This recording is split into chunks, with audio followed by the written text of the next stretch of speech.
Assalamualaikum warahmatullahi wabarakatuh. Salam sejahtera dan salam sehat untuk kita semua.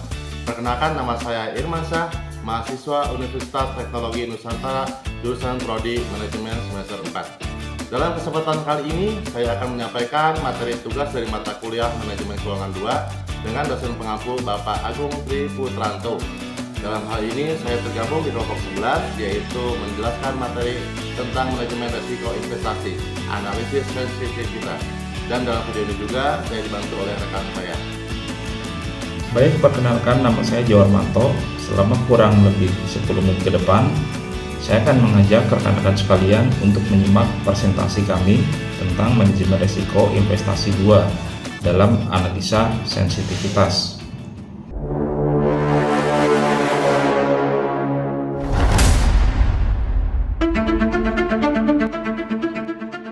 Saya akan mengajak rekan-rekan sekalian untuk menyimak presentasi kami tentang manajemen risiko investasi 2 dalam analisis sensitivitas. Sebelum masuk ke pembahasan manajemen analisis sensitivitas, di sini saya akan menjelaskan dulu apa itu manajemen risiko. Manajemen risiko adalah proses sistematis untuk mengidentifikasi, menganalisis, mengevaluasi, dan mengendalikan risiko yang dapat mempengaruhi tujuan atau operasi organisasi, yang tujuannya adalah untuk meminimalkan dampak negatif dan memaksimalkan peluang yang dapat memberikan manfaat bagi organisasi. Manajemen risiko mencakup semua jenis risiko, baik yang berasal dari internal maupun eksternal, seperti risiko operasional, keuangan, strategi, hukum, teknologi, ataupun reputasi. Bisa disimpulkan manajemen risiko adalah proses penting untuk menjaga kelangsungan bisnis dan melindungi aset organisasi. Dengan mengikuti langkah-langkah yang struktur, organisasi dapat mengidentifikasi, mengevaluasi, dan mengelola risiko yang secara efektif.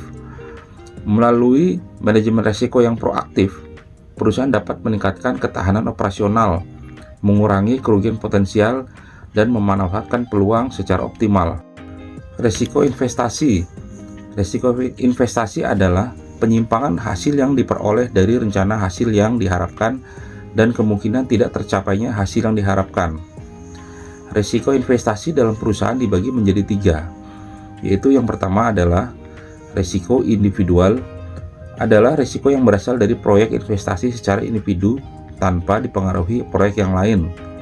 Dan yang kedua, risiko perusahaan itu sendiri, adalah risiko yang diukur tanpa memperhatikan diverifikasi atau portofolio investor. Risiko ini diukur dari fluktuasi hasil investasi yang dilakukan perusahaan tanpa memasukkan investasi lain oleh investor. Yang ketiga, yang terakhir, risiko pasar atau beta, adalah risiko investasi dari perspektif investor yang menanam modal di investasi yang juga dilakukan perusahaan lain. Risiko ini tidak bisa dihilangkan dengan diverifikasi karena bergantung pada pasar. Risiko pasar mempengaruhi harga saham perusahaan. Semakin besar risiko, semakin tinggi tingkat pengembalian investasi saham yang berakibat pada naiknya harga saham. Dan ada beberapa strategi penanganan risiko. Yang paling sederhana adalah ada 2. Strategi penanganan risiko. 1. Dengan menghapus aktivitas yang menyebabkan risiko. Yang kedua, mengurangi, yang artinya mengambil langkah untuk meminimalkan dampak atau kemungkinan risiko. Manajemen risiko investasi. Sebelumnya kita bahas tentang manajemen risiko, dan kali ini kita masuk ke halaman manajemen risiko investasi, yaitu adalah proses sistematis untuk mengidentifikasi, menganalisis, dan mengelola risiko yang terkait dengan investasi guna meminimalkan potensi kerugian dan mengoptimalkan keuntungan. Dalam konteks investasi, risiko dapat berasal dari berbagai faktor seperti fluktuasi pasar, perubahan ekonomi, kebijakan pemerintah, dan kondisi perusahaan. Manajemen risiko bertujuan untuk membuat keputusan investasi yang lebih bijak dengan mempertimbangkan berbagai skenario yang dapat mempengaruhi hasil investasi. Ada beberapa tahap dalam manajemen risiko investasi, yaitu 1. Identifikasi risiko. Mengidentifikasi semua potensi risiko yang dapat mempengaruhi investasi seperti resiko pasar, kredit, likuiditas, operasional, atau politik. Yang kedua, pengukuran resiko. Mengukur tingkat resiko yang mungkin terjadi, misalkan menggunakan volatilitas, nilai resiko, atau value at risk, atau model statistik lainnya. Yang ketiga, mitigasi risiko. Menerapkan strategi untuk mengurangi dampak risiko, seperti diverifikasi portofolio, penggunaan instrumen derivative hedging, atau mengalokasikan aset dengan bijak. Yang keempat, pemantauan dan evaluasi. Secara berkala meninjau risiko untuk memastikan strategi yang diimplementasikan masih relevan dengan kondisi pasar saat ini. Kita masuk ke analisis sensitivitas dalam investasi. Yang pengertiannya adalah analisis sensitivitas adalah metode evaluasi risiko untuk mengukur bagaimana perubahan variabel tertentu mempengaruhi hasil investasi. Tujuan utamanya adalah untuk memahami sejauh mana perubahan variabel seperti suku bunga, tingkat inflasi, nilai tukar, atau harga saham dapat mempengaruhi kinerja satu investasi. Analisis sensitivitas merupakan teknik penilaian akibat adanya perubahan-perubahan dalam aliran kas pada suatu kegiatan atau proyek. Analisis sensitivitas juga disebut sebagai sensitivity analysis atau what if analysis. Adalah alat matematika yang digunakan dalam pemodelan ilmiah dan keuangan untuk mempelajari bagaimana ketidakpastian dalam model mempengaruhi ketidakpastian keseluruhan model tersebut, yang memungkinkan para pengambil keputusan untuk menilai dampak perubahan variabel input utama terhadap hasil model keuangan. Ada beberapa tujuan analisis sensitivitas, yaitu yang pertama, memahami faktor-faktor yang mempengaruhi risiko operasional. Yang kedua, mengurangi ketidakpastian. Yang ketiga, menangkap kesalahan.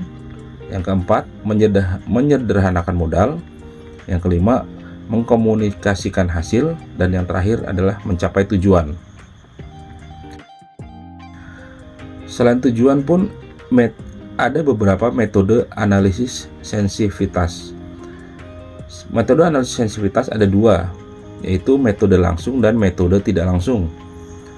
Metode langsung adalah, dengan metode ini kita akan mengganti angka yang berbeda menjadi asumsi dalam model. Misalnya, jika diasumsikan pertumbuhan pendapatan kita 20% dari tahun ke tahun, rumus pendapatannya adalah pendapatan tahun lalu dikali 1 ditambah 20%. Pada metode langsung, kita mengganti angka yang berbeda untuk menggantikan tingkat pertumbuhan untuk melihat jumlah pendapatan yang dihasilkan. Dan pada metode tidak langsung, perubahan presentasi dimasukkan ke dalam rumus alih-alih mengubah nilai yang diasumsikan. Misalnya, jika diasumsikan pertumbuhan pendapatan 20% dari tahun ke tahun, maka rumus pendapatan adalah pendapatan tahun lalu dikali 1 ditambah 20%. Dengan tidak mengubah 20% ke angka lain, rumus diubah menjadi pendapatan tahun lalu dikali 1 ditambah 20% ditambah X, di mana X adalah nilai di area analisis sensitivitas model. Baik, terima kasih waktunya Mas Darmanto mengajukan materi tadi. Cara kerja analisis sensitivitas. Yang pertama, identifikasi variabel kunci, yaitu tentukan faktor-faktor utama yang dapat mempengaruhi nilai investasi seperti biaya, pendapatan, atau tingkat risiko. Yang kedua, simulasi perubahan variabel, yaitu ubah satu variabel pada satu waktu dalam kurun ceteris paribus dan lihat dampaknya pada indikator kinerja seperti net present value, internal rate of return, atau keuntungan. Yang ketiga, evaluasi dampak, yaitu analisis hasil simulasi untuk menentukan seberapa sensitif investasi terhadap perubahan setiap variabel. Keuntungan analisis sensitivitas. Yang pertama adalah analisis sensitivitas menambah kredibilitas pada semua jenis model keuangan dengan menguji model tersebut di berbagai kemungkinan. Selanjutnya, analisis sensitivitas memungkinkan analis menjadi fleksibel dengan batas-batas untuk menguji sensitivitas variabel dependen terhadap variabel independen. Misalnya, model untuk mempelajari pengaruh perubahan suku bunga 5 poin terhadap harga obligasi akan berbeda dengan model keuangan yang akan digunakan untuk mempelajari pengaruh perubahan suku bunga 20 poin terhadap harga obligasi. Selanjutnya, analisis sensitivitas dapat membantu dalam membuat pilihan berdasarkan informasi, membuat keputusan menggunakan model untuk memahami seberapa responsif output terhadap perubahan variabel tertentu.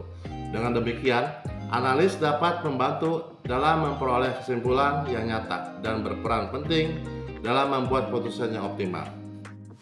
Manfaat analisis sensitivitas yang pertama adalah pengambilan keputusan yang lebih baik. Analisis sensitivitas memberi para pengambil keputusan berbagai hasil yang membantu mereka membuat keputusan bisnis yang lebih baik. Yang kedua, prediksi yang lebih andal. Ini memberikan studi variabel yang mendalam, membuat prediksi dan model lebih andal. Yang ketiga, sorot area untuk peningkatan, yaitu analisis sensitivitas membantu pengambil keputusan mengidentifikasi perbaikan apa yang perlu dilakukan di masa depan. Kelebihan dan kekurangan analisis sensitivitas. Kelebihannya adalah memberikan wawasan tentang variabel mana yang paling mempengaruhi hasil investasi, membantu manajer investasi mengambil keputusan lebih bijak dengan memahami potensi risiko. Maka kekurangannya adalah tidak mempertimbangkan hubungan antara variabel atau interdependensi dan hanya mencakup satu variabel pada satu waktu, sehingga mungkin tidak mencerminkan kondisi dunia nyata yang kompleks. Contoh, misalkan kita memiliki investasi yang dipengaruhi oleh harga bahan baku, kita dapat menggunakan analisis sensitivitas untuk mengetahui jika harga bahan baku naik 10%, bagaimana pengaruhnya terhadap laba. Jika harga bahan baku turun 5%, apakah proyek tetap menguntungkan? Contoh penerapan analisis sensitivitas. Misalkan A adalah staf pemasaran dari PT Bisa yang ditugaskan untuk menjual parsel Hari Raya Idul Fitri di pusat perbelanjaan. Karena saat itu mendekati Hari Raya Idul Fitri, pusat perbelanjaan pasti ramai pengunjung. Dia ingin mencari tahu apakah dengan meningkatnya jumlah pengunjung, pendapatan perusahaan juga dapat meningkat. Jika demikian, berapa banyak peningkatan yang telah dicapai? Misalnya, parsel barang A dijual Rp100.000 per paket, dan pada musim lebaran tahun lalu terjual 500 parsel. Total pendapatan yang beroleh oleh A sebesar Rp50 juta. Berdasarkan informasi tersebut, A mulai melakukan analisis sensitivitas untuk memperkirakan hasil penjualan tahun ini. Setelah dihitung, A menemukan bahwa peningkatan pengunjung 10% dapat meningkatkan angka penjualan produk sebesar 7%. Dengan menggunakan informasi ini, A dapat memperkirakan jumlah penjualan jika jumlah pengunjung meningkat 10, 20, 30, bahkan 50%. Hal ini memungkinkan A untuk memperkirakan berapa total pendapatan yang akan diterima dari penjualan parsel selama lebaran tahun ini. Dari analisis tersebut, dengan adanya perubahan beberapa variabel mengakibatkan perubahan aliran kas, seperti NPV juga mengalami perubahan. Perubahan yang menyebabkan aliran kas yaitu adanya kenaikan penjualan, sedangkan yang menyebabkan menurunnya aliran kas yaitu adanya penurunan penjualan dan kenaikan biaya. Kesimpulannya adalah analisis sensitivitas disebut juga sebagai what if analysis, adalah alat matematika yang digunakan dalam pemodelan ilmiah dan keuangan untuk mempelajari bagaimana ketidakpastian dalam model mempengaruhi ketidakpastian seluruhan model tersebut. Dengan menggunakan analisis sensitivitas dapat memberikan manfaat seperti membantu pengambilan keputusan yang lebih baik, prediksi yang handal, dan sorot area untuk peningkatan. Terima kasih. Sekian presentasi kami hari ini. Jika ada kekurangannya, kami mohon maaf yang sebesar-besarnya. Semoga apa yang kami presentasikan dalam video ini dapat berguna dan menambah ilmu manajemen untuk kami kelompok 11 dan rekan-rekan semua, khususnya mahasiswa UTN Manajemen semester 4. Dan ucapan terima kasih juga kepada Bapak dosen kita, Bapak Agung Triputanto, yang telah memberikan materi ini. Salam sehat untuk kita semua. Wabillahi taufiq wal hidayah. Wassalamualaikum warahmatullahi wabarakatuh.